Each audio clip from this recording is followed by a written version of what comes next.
Swung on, there it goes deep left. It is high, it is far, it is gone. Oh, what a shot. It went over the bullpen, over the grandstand, way back in the bleachers.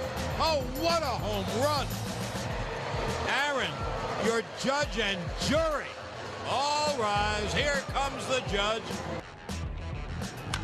Swung on and line down the left field line. A long run for Gardner. Makes a diving catch.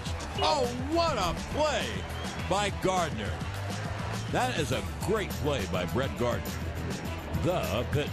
Swung on, a fly ball to right. Making the catch is Judge. He fires on home, and it's going to be in time. How do you like that? A double play. Judge made a phenomenal throw from mid-right field. They'll learn. They'll learn not to run on this guy.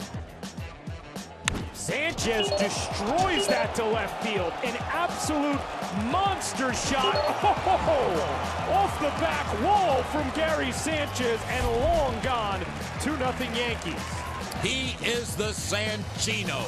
And boy, did Joe make the right move batting him third. And the 1-2. He struck him out.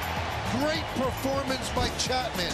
A 5-out save, and the Yankees win 2-1. You know, it's an overused word, Paul, but it seems like Chapman has his swagger back.